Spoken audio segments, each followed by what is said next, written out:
ବିଜେଡିର 27ତମ ପ୍ରତିଷ୍ଠା ଦିବସ ଅବସରରେ ସାଧାରଣ ସଭା ସହ ରକ୍ତଦାନ କାର୍ଯ୍ୟକ୍ରମ ଆୟୋଜନ ହୋଇଯାଇଛି। ରାଜ୍ୟର ସମସ୍ତ ନିର୍ବାଚନ ମଣ୍ଡଳୀରେ ବିଜେଡିର ପ୍ରତିଷ୍ଠା ଦିବସ ପାଳନ କରିବାକୁ ଦଳୀୟ ସୁପ୍ରିମୋ ନବୀନ ପଟ୍ଟନାୟକ ନିର୍ଦ୍ଦେଶ ଦେଇଥିବା ବେଳେ ଗଜପତି ପାରଳା ଖେମୁଣ୍ଡିଠାରେ ମଧ୍ୟ ପ୍ରତିଷ୍ଠା ଦିବସ ପାଳନ ହୋଇଯାଇଛି। ଏହି ଅବସରରେ ନବୀନ ଓଡ଼ିଶା ଗଢ଼ିବା ନେଇ ସଂକଳ୍ପ ନେଇଥିଲେ ବିଜେଡି କର୍ମୀ ଓ ନେତା।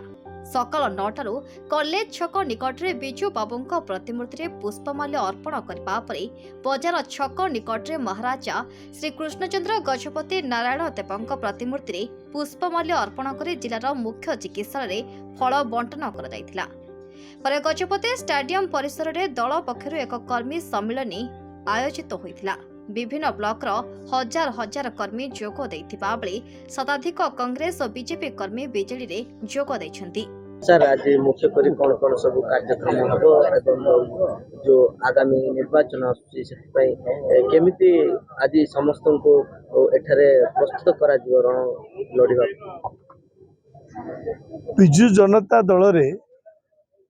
निर्वाचन आसिले रणकौशल तैयार हम एटा गोटे बड़ भूल धारणा। अन्य पॉलिटिकल पार्टी मानकर ए प्रकार कार्यक्रम कहीं आपण देखिए जो समय पड़े निर्वाचन सब पदाऊ बाहरी किंतु बिजु जनता दल गोटे इलेक्शन सरला परे माननीय मुख्यमंत्री नवीन पट्टनायक निर्देश जे आउ थे 5 वर्ष पर्यंत वर्षर 365 दिन विभिन्न कार्यक्रम करी लोकों सहित जोड़ी हेबा। निर्वाचन हूँ केवल गोटे माध्यम लोक सेवा करने।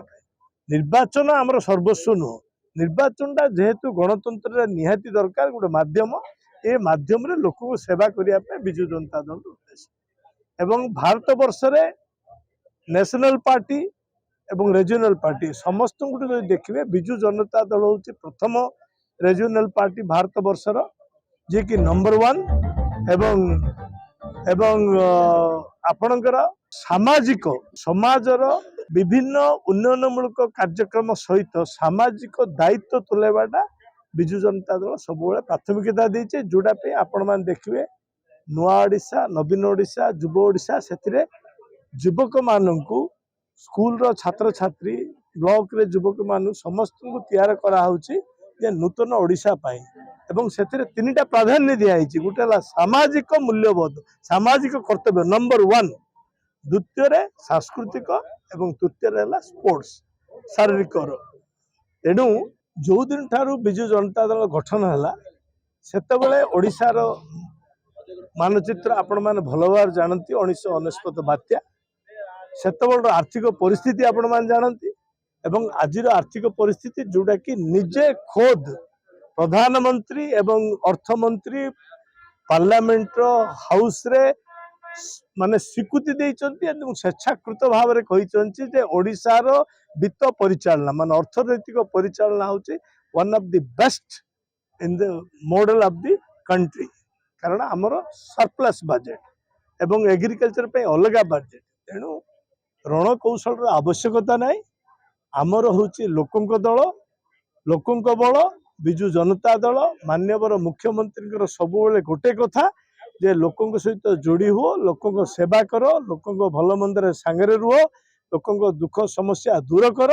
एवं लोक ऑटोमेटिक आमको आशीर्वाद करेंगे। आपण देखिथिबे जो दिन टू बिजु जनता दल है आज पर्यंत प्रत्येक निर्वाचन रे भोट आर बढ़ी बढ़ी चली गोटे थर कमी से म्युनिसिपालिटी हो पंचायत हो जनरल इलेक्शन हो तेणु आज बिजु जनता दल प्रतिष्ठा दिवस रे